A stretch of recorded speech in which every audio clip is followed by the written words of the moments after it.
Bueno, muy buenas tardes.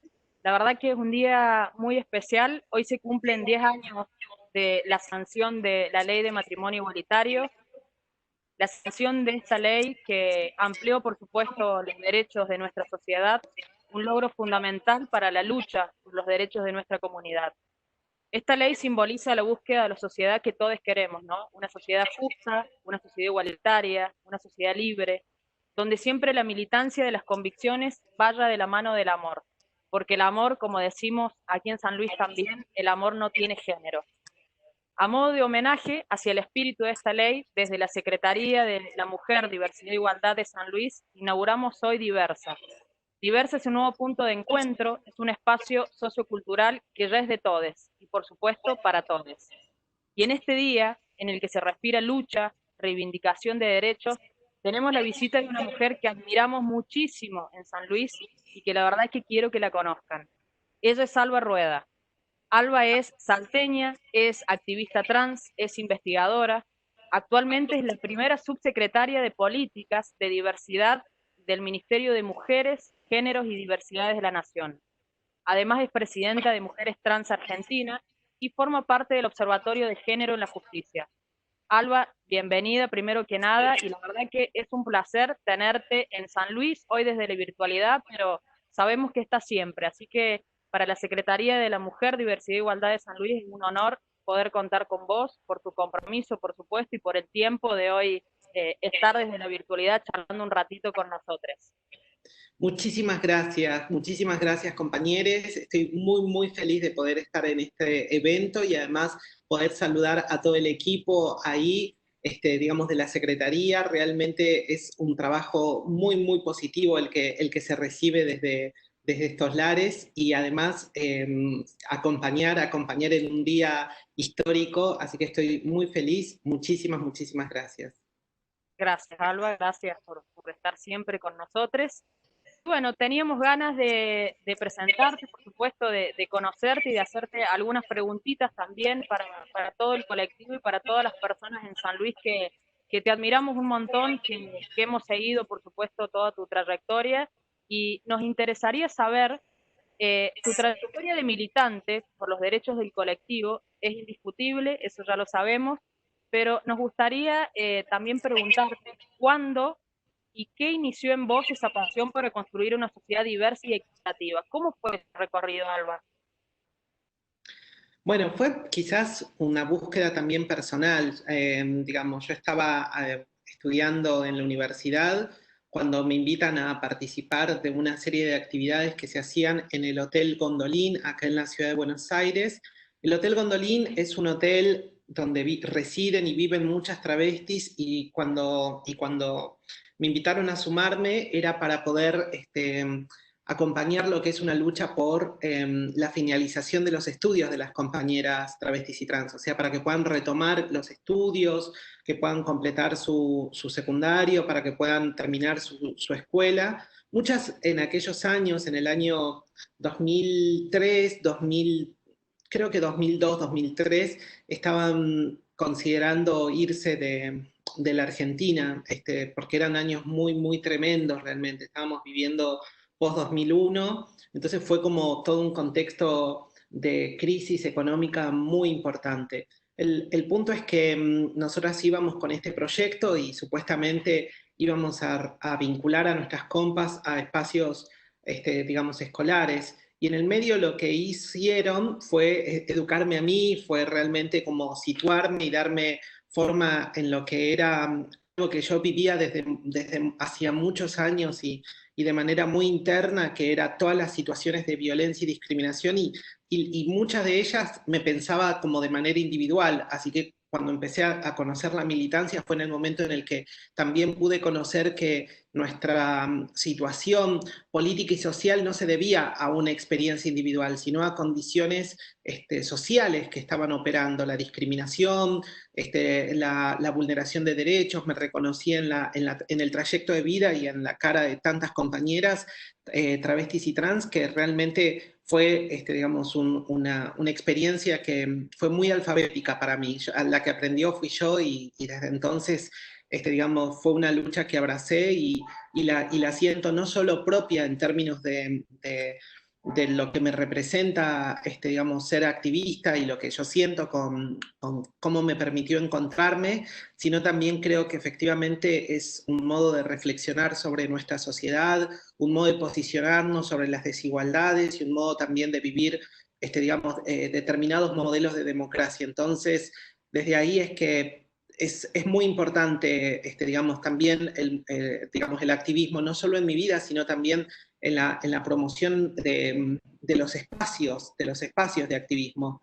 Creo que hay un mundo de activistas que nos reconocemos, que entendemos por qué estamos donde estamos, apostando y no importa tanto el cargo realmente, sino desde qué lugar lo llevamos.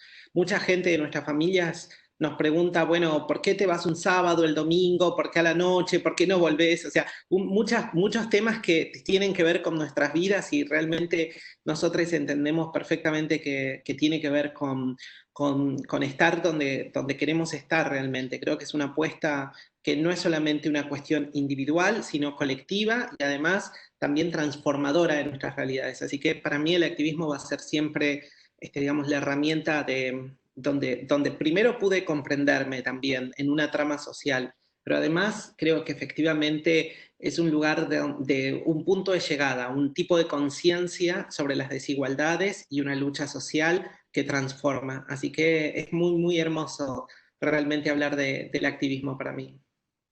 Gracias, Alba. ¿Y cuáles crees que fueron los obstáculos que vos debiste sortear en tu vida debido a tu condición de persona trans? Bueno, son básicamente los mismos que sorteamos y que seguimos sorteando muchas de las personas trans. Y además, digo, ahí aparecen otras intersecciones también, ¿no? Vinculada, por ejemplo, a la clase, al territorio, a la etnia. Yo nací y crecí en Salta, hice mi primaria, la escuela primaria en Salta, y eso implicó un tipo de sociabilidad, digamos, a través de algún tipo de criterios y de valores muy complejos. Yo creo que comprendo muy bien esta cuestión de lo federal porque lo vivo también muy vinculado a lo que nos ocurre, ¿no? Por ejemplo, en las provincias, digo, cuestiones vinculadas al clasismo, esas las comprendo bien porque fueron parte de ese mandato y nosotros en mi familia siempre atravesando situaciones muy difíciles. Yo crecí en los años 80 en Salta y esos años fueron particularmente duros en términos económicos para nuestro país, la hiperinflación, digo, eso fue una marca brutal. Y después, digamos, otro tipo de intersecciones, ¿no? Como por ejemplo ser una mariquita en Salta, en una escuela conservadora, también me marcó un montonazo, los insultos, la violencia, la discriminación. Yo lo que a veces no cuento, pero me parece que tiene que ver con este tema sobre niñas y adolescentes que lo pienso bastante también y lo considero como particularmente importante, ¿no? Al eje. Y tiene que ver principalmente con esto de que yo, el pediatra, mi madre me lleva al pediatra a los 8 o 9 años para preguntarle qué me pasaba, ¿viste? ¿Por qué la manito? Y me acuerdo que él habló con un tipo de crueldad que la verdad es que fue terriblemente duro no fue con ella, sino como que quiso hablar conmigo a solas y me dijo, digamos, criterios muy duros que existían y prejuicios y creencias que había en esa época. Puntualmente decía, vos querés morir de SIDA a tus 20 años y la verdad es que para los años 80 el VIH era una marca muy dura realmente para nuestras sociedades. Faltaría muchos años también para que se salga de la ZT, para que se pueda ver otros contextos, pero yo tenía 9 años y el mensaje era brutal y contundente y una condena, literalmente, una condena de muerte. Entonces, realmente creo que, digamos, no solo tiene que ver con, digamos, situaciones de niñes, sino cómo actúan los adultos respecto a las niñas LGBT. Y creo que ellos, digamos, gran parte de los obstáculos que viví fueron por falta de responsabilidad adulta también en estos temas, ¿no?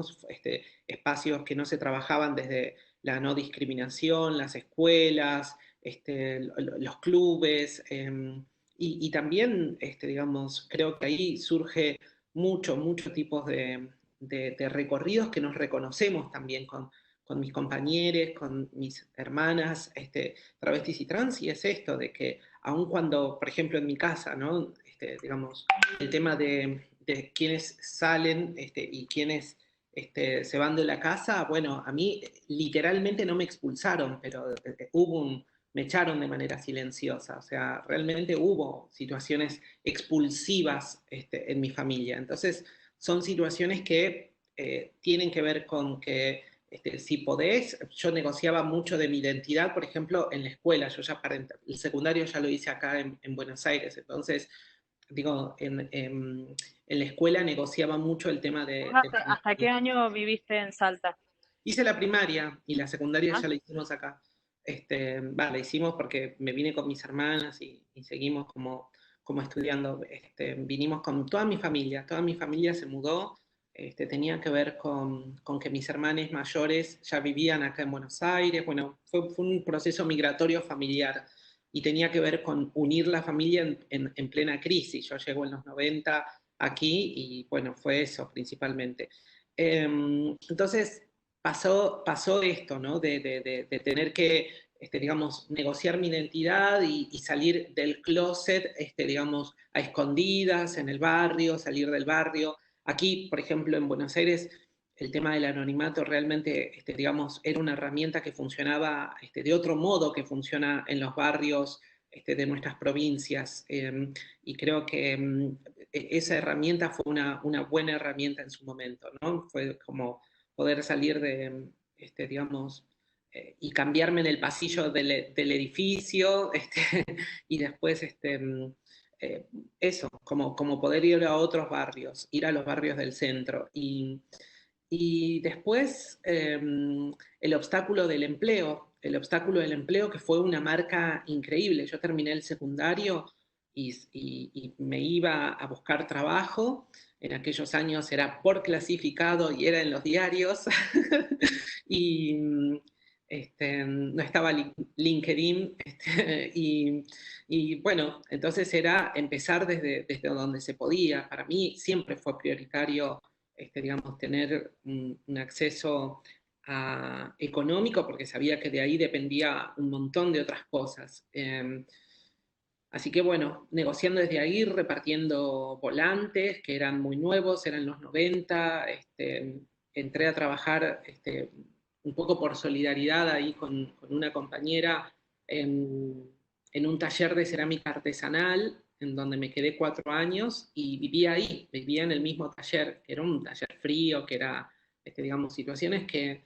Y mientras tanto estudiaba, hacía el CBC de la Facultad de Filosofía. Entonces fue todo un trayecto muy particular sobre las vidas trans, que a la vez también lo pienso y yo era una joven realmente, y si pienso en términos etarios, sí, creo que vivimos mucha más violencia, vivimos mucha violencia a lo largo de nuestras vidas, y porque te digo, yo lo pensaba que era algo que yo tenía hasta que conocí a otros compañeros, en donde entendí que no era algo que me pasaba a mí, Era sino que era algo, algo claro, común que personal. estaba... Por eso, digamos, tu primer pregunta fue quizás en otro inicio, ¿no? Que fue como cuando empecé a tomar conciencia y a sentirme también como más emparentada con mis hermanas y todo esto, pero en su momento fue como ese periodo previo fue de profunda soledad, y además vivía las situaciones como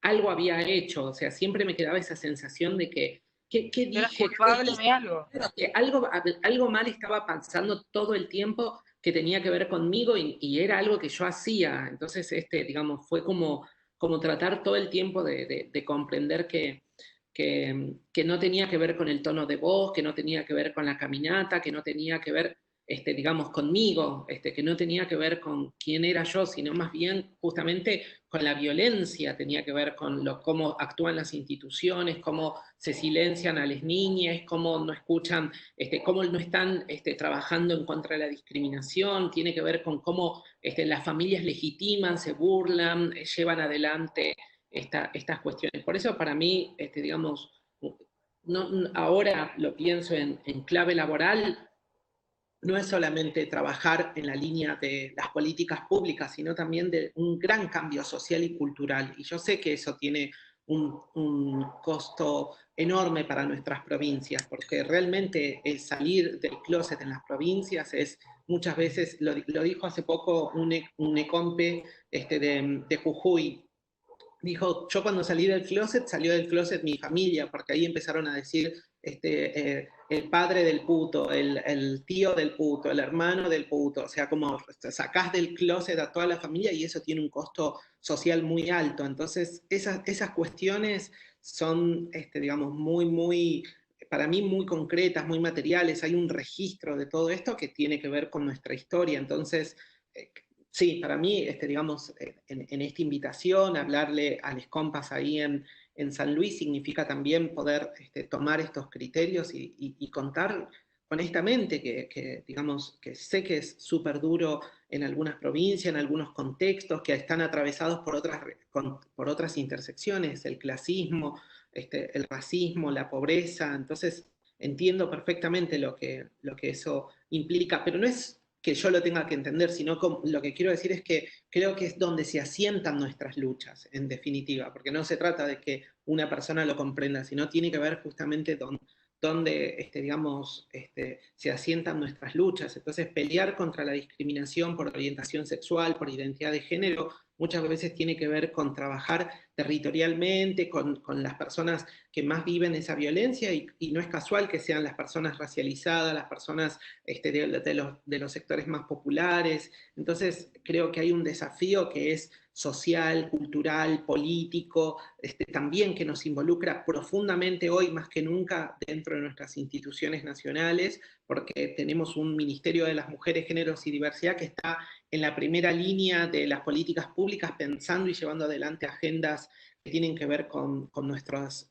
temas, nuestras agendas. Entonces, yo lo que creo es que, digo, hay una enorme responsabilidad y estamos viviendo un cambio, digamos, importante en materia de política pública, pero también creo que justamente no se agota y esto no se trata de un reformismo dentro de nuestras instituciones, se trata de una propuesta cultural donde se pueda ver, digamos, la desigualdad en Argentina y trabajar puntualmente a partir de esto. Entonces, el desafío es cultural también, es profundamente cultural. Y enorme. Desafío cultural enorme. Sí, y enorme. Alba, ¿vos considerás que la discriminación hacia las personas trans se profundiza mucho en las instituciones sociales, como la escuela, los ámbitos de salud, más que en la familia y en nuestras amigues? No sé, no creo que sea tan, digo, realmente entiendo los dispositivos de las instituciones, pero no creo que haya, creo que la familia también tiene sus propias lógicas y dispositivos. No creo, no hay una lectura única, y menos ahora, creo que desde el 2012 hasta ahora lo que pasó mucho fue que con la ley de identidad de género, ahora que estamos pensando en matrimonio igualitario, el gran debate que implica matrimonio igualitario en nuestra sociedad cambió mucho de nuestras cabezas sociales, muchísimo sobre la constitución de las familias diversas, pensarnos también como sujetes, niñes que crecen en un contexto quizás más resguardado, y eso no pasa solo, digamos, en los centros urbanos, también tiene que ver con compromisos de militancias que están en todos lados. Entonces, hay relaciones que no son homologables, que no hay que aplanarlas. Entonces, lo que hoy te puede brindar una familia a una niña trans no es exactamente lo mismo que puede darse digamos, ante la ley de identidad de género. Creo que hoy tenemos experiencias de niñas trans que están creciendo con mucho amor, con muchos cuidados.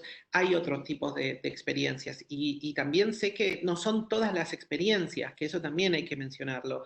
Durante la cuarentena y la pandemia, cuántos de nosotros, niñas y adolescentes, están, digamos, transitando su cuarentena con familias que violentan su identidad, su expresión de género, que no les dejan expresarse, que no les dejan crecer. Bueno, entonces realmente no es homologable para todas las situaciones, pero sí creo que sinceramente la realidad que vivimos actualmente tiene muchas más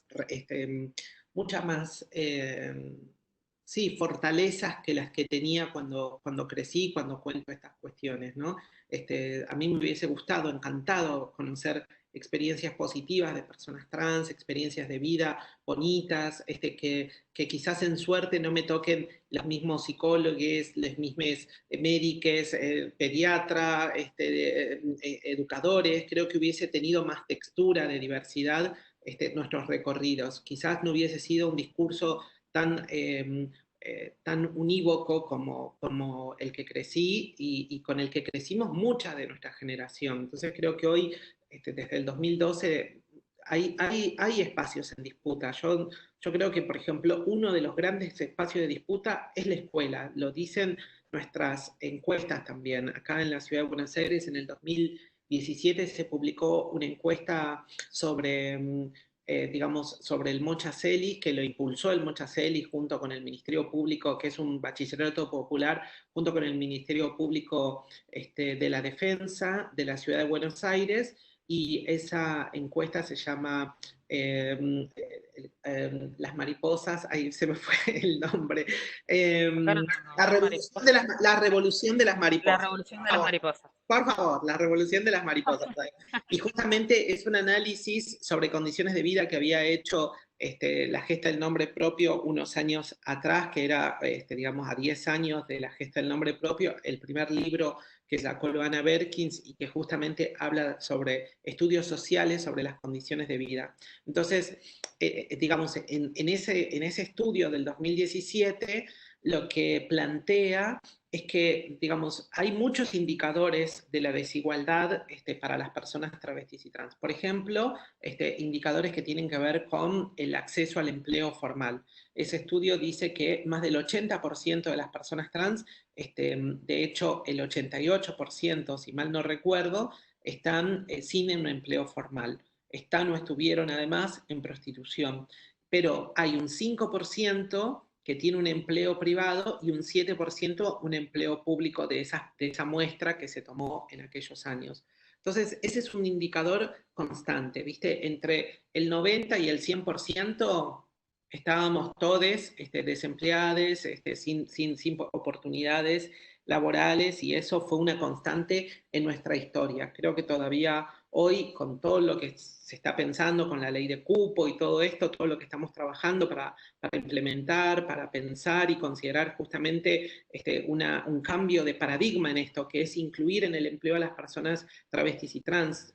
Bueno, de eso seguro que vamos a hablar, pero a lo que iba era, ese es un indicador constante, la falta de oportunidades en el empleo. Pero también es cierto que, por ejemplo, una cuestión que ocurrió durante ese estudio es que lo que cambió fue principalmente cuestiones vinculadas al acceso a la educación. Había más de un 20%, un 25% de personas trans que estaban transitando en instancias educativas. Entonces, digo, en otros momentos la expulsión era tan directa, quedábamos tan afuera de todo esto que realmente poder incorporar, digamos, un 20%, un 25% que está en las instituciones demandando educación, realmente creo que efectivamente hay un escenario que cambia y que es uno de los lugares donde justamente, digamos, hay una disputa de sentido sobre lo que es la educación pública hoy y la aplicación de la ley de educación sexual integral. Pero, insisto, son escenarios, son contextos y no creo que hoy, justamente en escenarios de disputa, tengamos homogeneizar una lectura. Así que seguramente, digamos, hay más texturas de sentidos y de realidades que de las que crecimos, pero también creo que no son experiencias, digamos, unívocas, y hay muchas niñas y adolescentes trans que, que hasta tienen, lamentablemente, situaciones de autolesión para poder justamente evitar la violencia que reciben de afuera. Y la verdad es que la tasa de suicidio joven LGBT en Latinoamérica sigue siendo altísima. O sea, realmente son datos críticos y por eso yo hablo de estos temas, porque yo sé que quizás nos permita reflexionar como adultos y quizás alguna niña saber que no está sole dentro de su historia. Me parece que es algo que hay que siempre decirlo y por eso, digamos, no hablamos de diversidad en términos solamente de política positiva, sino que hablamos de cambios sociales que interpelen, que nos interpelen como humanidad. Y querer cambiar como humanidad tiene que ver con registrar justamente esto, ¿no? Quienes están en mayor desigualdad y tratar de fortalecer, digamos, esos aspectos que hacen a los derechos, al desarrollo personal, digamos, al acompañamiento de nuestras vidas. No se trata de imponer un modo de vida, sino justamente permitir que crezcamos con mayores sentidos, mayores oportunidades, mayores marcos de elegibilidad, y que la violencia no sea un destino para nosotros. Entonces, eso tiene que ver con un compromiso grande. Qué placer escucharte, Alba. ¿Qué es el feminismo para vos? ¿Cómo lo definís? Sí, bueno, el feminismo es no solamente una agenda social, política, donde aparecen muchos tipos de feminismos, muchos sentidos de feminismo, luchas sociales de las mujeres, una lucha histórica de las mujeres que tiene que ver con agendas políticas, agenda de compromiso social, políticas al punto que lo plantean, digamos, ellas mismas a lo largo de la historia, y es justamente lo personal es político, y esta máxima del feminismo tiene mucho que ver con llevar al plano de lo público, del el escenario, digamos, patriarcal y machista, justamente la pregunta por la desigualdad. Y claramente no solamente es una denuncia, no es solamente un señalamiento, cosa que la acción de señalar ya es un hecho político, digamos, ya es un modo de hacer política. Lo hacen las académicas cuando piensan y sitúan justamente estas lógicas, digamos, dentro de sus escritos. Eso ya tiene un contenido feminista, político, pero no es solamente señalar, sino también asumir una acción, una reacción en torno a esas desigualdades. Entonces, para mí el feminismo justamente tiene que ver con múltiples voces de mujeres, de luchas sociales, que plantean en la escena de lo público, en la escena de la política, una desigualdad estructural. Y esa escena, digamos, que se plantea es compleja, tiene muchas lecturas, muchas variables, pero lo que también ocurre en ese contexto es que, digamos, no es solamente una acción de señalar la desigualdad, sino accionar sobre ella. Entonces, para mí, digamos, el feminismo tiene mucho de la reflexión y de la acción, acompañándose mutuamente. Esto que a veces en el feminismo se habla de lo sentipensante, yo también lo pienso en términos de lo que implica señalar, es decir, denunciar o señalar un aspecto, pero también accionar sobre esa realidad. Entonces, eso, como me parece que es justamente un movimiento social, político, muy enriquecido, pero a la vez también es cierto que la textura de los feminismos en Argentina, y eso sí creo que es un valor muy particular. Yo tuve oportunidad de conocer varios países latinoamericanos y poder conocer que justamente los feminismos tienen determinados encuadres en los países en los que estamos, y en Argentina no hay, digamos, si yo tengo que señalar algunas características, es la fortaleza, ese feminismo transfeminista, esa quinta ola del feminismo que justamente habla sobre las cuestiones más vinculadas digamos, al feminismo popular, a las intersecciones, hasta, digamos, a las cuestiones más vinculadas a no solamente al plurinacionalismo, sino también a las realidades de las lesbianas, de las travestis, de las trans. Creo que es un feminismo que ha dado una pelea muy unida a los derechos humanos, una pelea muy acorde, muy en una plataforma de derechos humanos y que además ha recuperado luchas sociales necesarias para Latinoamérica y tiene que ver justamente con una posición en contra del feminismo TERF, que lamentablemente también está sucediendo en otros países. Y creo que, digamos, lo que estuvimos viendo en las últimas semanas en, en España, el impacto del feminismo TERF en México, cómo se posiciona, digamos, en tantos feminismos latinoamericanos que tienen una práctica muy transexcluyente. Y Argentina creo que marca la diferencia y además fortalece, que creo realmente que es un movimiento poderosísimo en nuestro país y tiene mucho para hacer pedagogía, hace mucha pedagogía en Latinoamérica. Eso no solamente lo veo a nivel de los feminismos, sino también te diría a nivel político, ¿no? Las mujeres en la política argentina tienen una participación eh, muy fuerte dentro de lo que es la agenda de la política pública y eso no ocurre en Latinoamérica mayormente. Las mujeres en Latinoamérica todavía están, o sea, nosotras estamos peleando por ejemplo, por cuestiones de paridad dentro del Congreso, una representación 50-50, pero siempre estuvimos arriba del 40%, llegamos al 44%, es un dato alto respecto a Latinoamérica, entonces la participación de las mujeres en la política es, digamos, es importante, es histórica en nuestro país, Evita, Cristina, mujeres que realmente dan sentidos de política a nuestra comunidad, a nuestras sociedades, pero también es cierto que, digamos, que hoy por hoy creo que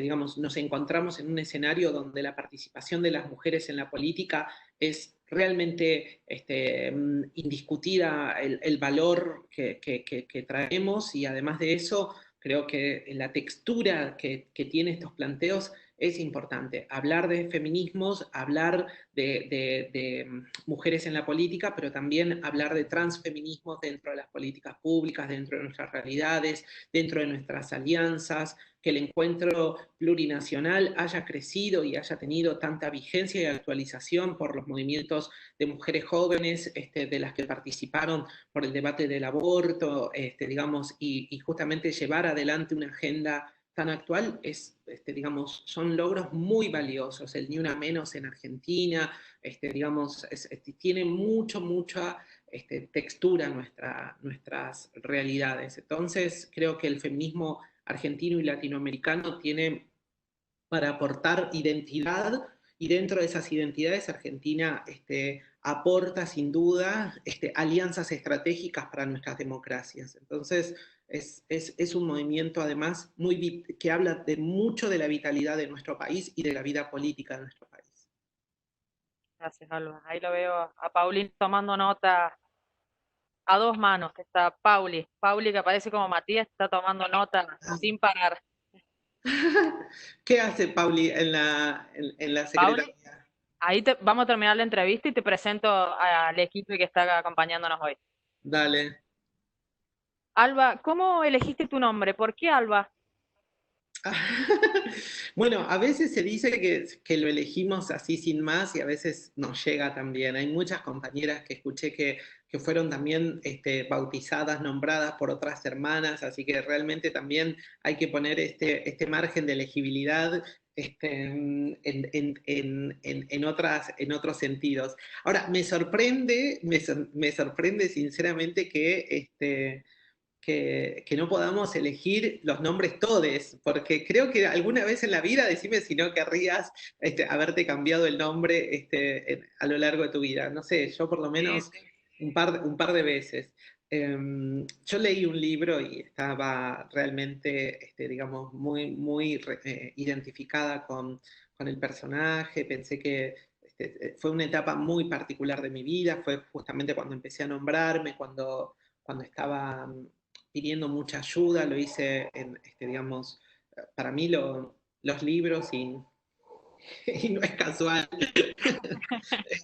no es casual que hayan sido realmente organizadores de un montón de momentos, islotes de respiro, de oxígeno en varios momentos de mi vida. Y en mi adolescencia, sinceramente fue un momento de mucha soledad pero también de mucha lectura. Entonces, eso me permitió pensarme a través también de otras narrativas, de otras historias, y ahí llegó Alba como un punto importante. Así que fue eso. Después me dijeron, para mí, cuando lo pensé, es muy gracioso, porque yo cuando lo pensé dije, uy, este nombre de vieja, qué cosa, ¿cómo voy a ir a América a decir, Alba?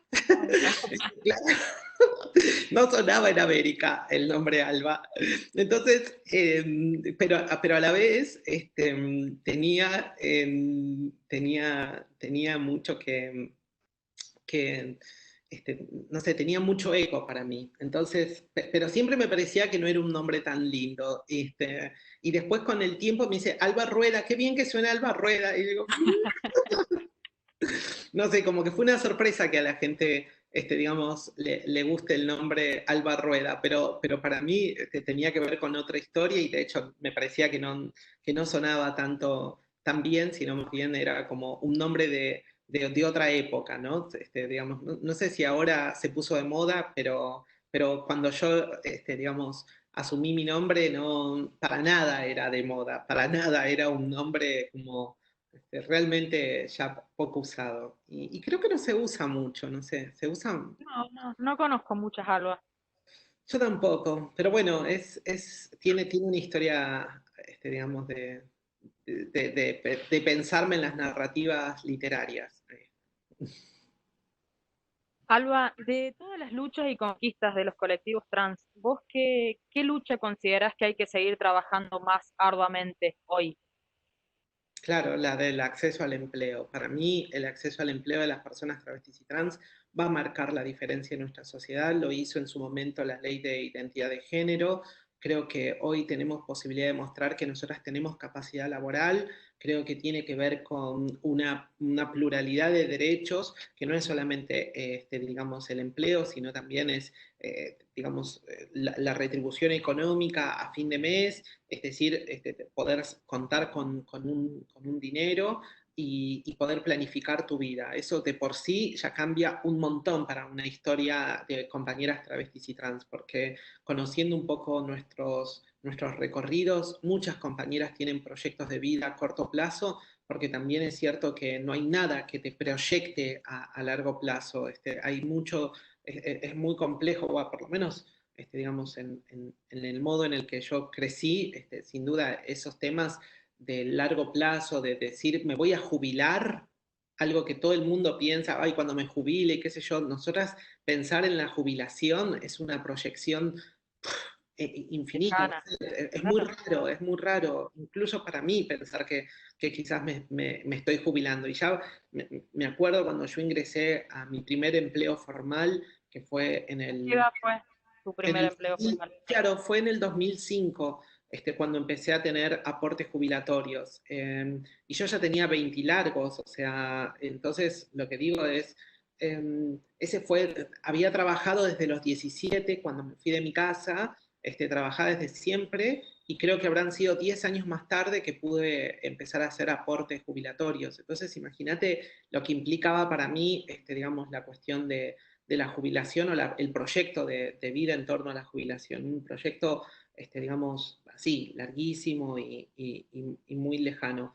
Y sobre eso, creo que no, digamos, hay muchos compañeros trans que todavía hoy no tienen, digamos, esa oportunidad de poder proyectarse a lo largo de los años.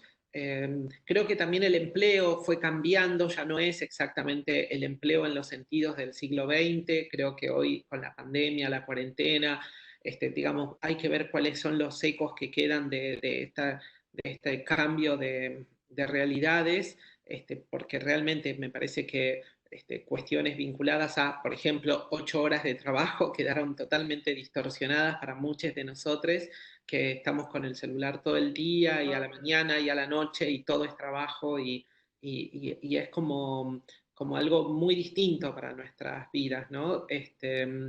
Así como el ingreso de las tecnologías y las tecnologías en el ámbito laboral, pero, digamos, poniendo en valor lo que implica el acceso al empleo, me parece que no solamente habla de la oportunidad de desarrollar y demostrar tu capacidad laboral, sino también implica, entre otras cuestiones,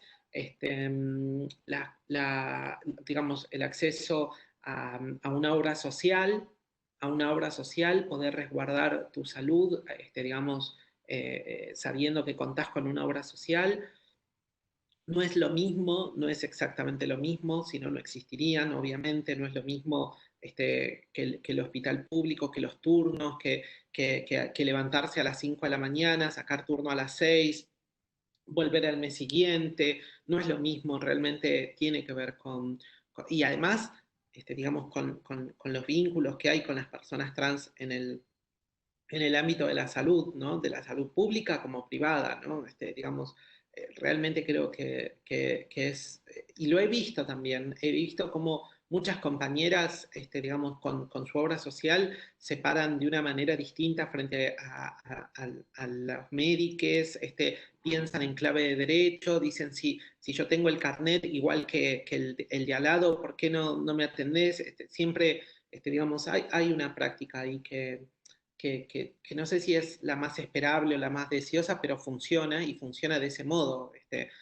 Las compañeras que tienen, compañeros que tienen una obra social, tienen en general, se sienten fuertes en el momento de ir a su turno médico y es un dato. Entonces, y después los aportes jubilatorios, todo lo que tiene que ver con la seguridad social, creo que en eso es irreemplazable. Quizás digamos, una perspectiva del peronismo de techo y trabajo viene muchos años después a plantearse como una oportunidad en Argentina para el colectivo travesti trans, y eso es impresionante, increíble, y realmente, digamos, es una oportunidad muy, muy grande, y además creo que tiene que ver con la ley de cupo, no solo porque, de vuelta, nosotros tenemos en Argentina una autenticidad, tiene que ver con haber peleado tantos años por una ley, que lo haya hecho Diana Zacayán, haber logrado la ley en la provincia de Buenos Aires, digamos, tiene su historia el proyecto de ley de cupo en nuestro país y además tiene una integralidad de escenarios, aportes jubilatorios, obra social, que realmente es para poner en valor y creo que en términos legislativos es importante que no solamente pensemos en la clave de política pública, sino también pensemos en la clave de los escenarios, de los escenarios sociales en los que estamos. Entonces, creo que el compromiso tiene que estar en el legislativo, en el ejecutivo. Creo que el ámbito judicial es todo un capítulo aparte que necesitamos encarar de alguna vez, porque no puede ser que no existan, que todavía sigan existiendo causas donde, digamos, no se nos nombre, donde no aparezcamos, donde las ciencias auxiliares sean tan patologizante y criminalizante de las personas travestis y trans, narcomenudeo, criminalización de la prostitución, todo el capítulo de acceso a la justicia es, digamos, sin duda, un gran tema en nuestra historia. Entonces, digo, poniendo un poco de relevancia, me parece que hoy un desafío en política pública no es solamente pensar al Ejecutivo como una cuestión desmembrada de todo lo que son, digamos, las dimensiones del Estado y todo el impacto que tiene en nuestras vidas, ¿no? Esto es muy, muy, muy impactante realmente. Así que es un deseo y es un trabajo muy grande para nosotros que podamos estar hablando del acceso al empleo de personas travestis y trans. Bueno, Alba, ya para ir cerrando, la verdad que nos gustaría escucharte un montón toda la tarde porque es muy interesante. Y para cerrar, queríamos preguntarte y que irte un mensaje para la sociedad puntana. Bueno, para todos nuestros hermanos, ahí nuestro compromiso realmente para cambiar nuestras realidades, para pensar en esto que decíamos, ¿no? Pensar en nuestros territorios. A mí me pasa mucho cuando yo trabajaba también, trabajé varios años dando cursos y talleres para la Secretaría de Derechos Humanos de Nación. Y con esta anécdota prometo que voy al punto, pero me pasaba de viajar a las provincias y ver cómo realmente nos recibían con tanto halago, con tanto mimo, nos iban a buscar al aeropuerto, nos llevaban al hotel, nos esperaban, nos iban a buscar para dar el taller, o sea, como con una atención realmente completamente innecesaria para mí, porque en eso, aparte cuando me veían, cuando me veían a las 7 de la mañana llegando del avión casi con las pantuflas, bueno, nada, que realmente lo que quiero decir es que cuando me veían también en los talleres estaban todos de punta en blanco con sus tacos y con... me pasó en varias provincias, ¿no? Que fui. Y la verdad es que, ¿qué es lo que, a dónde apunto? ¿Qué es lo que quiero decir? Sería tan hermoso poner en valor a quien tenés al lado. Sería tan hermoso, es ahí donde está el valor. El valor está en reconocerse en nuestras comunidades. No hace falta que venga nadie ni de Buenos Aires ni de ningún lado a enseñarnos nada. Creo que tenemos que recuperar, digamos, nuestros saberes, tenemos que hablar de nuestras tierras, los cambios son de nosotros y creo que el mejor mensaje en esa clave es, digamos, pensar el proyecto de diversidad para San Luis, desde San Luis, pensar el proyecto de la disidencia, de la diversidad, de la inclusión, desde nuestros propios territorios, desde nuestros propios recorridos. Así que para mí el gran deseo es que logremos esa autenticidad, que creo que es la autenticidad ahora sí de una patria que es plural, que es diversa, que tiene muchas historias para contar, recuperar nuestras historias, políticas de memoria, nuestras políticas de memoria. ¿Quién fue cuál es nuestra cartografía militante en nuestra ciudad? ¿Dónde lucharon las travestis? ¿Dónde se paró la disidencia? ¿Dónde estaban las comisarías represoras? No sé, esa cartografía de nuestras luchas es fundamental para poder realmente pensar en proyectos emancipatorios porque tienen que ver con nosotros, con recuperar nuestra historia. Entonces, yo lo pienso, digamos, también como sociedades frente a otros relatos, ¿no? Como, digamos, de colonialidad o de ya relatos macros sobre instauración de modelos políticos y económicos que tienen que ver con voces importadas. Entonces, digamos, para pensarnos nosotros, tenemos que buscarnos a nosotros y poner el valor también ahí.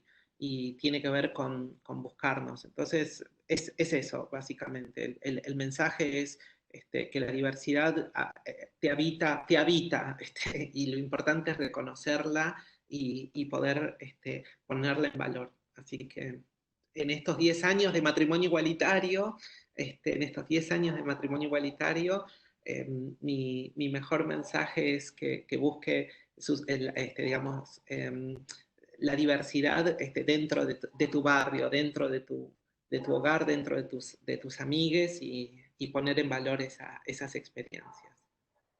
Gracias, Alba, de todo corazón, de verdad, no solo por tu acompañamiento y contacto directo que tenés con la Secretaría siempre, sino también por tu presencia hoy, por este ratito que la verdad es impresionante, de verdad estaríamos toda la tarde escuchándote. Sabemos de tu gran trabajo, compromiso, de tu lucha inalcanzable, y es una lucha que la estamos haciendo también todos, es una lucha en construir, ¿no?, una sociedad mejor, una sociedad justa, equitativa, que realmente nos abrace a todas, a todos y a todes. Así que gracias a vos una vez más y gracias a todos por acompañarnos hoy y por supuesto nos seguiremos encontrando. Así que Alba, desde San Luis te mandamos un abrazo enorme.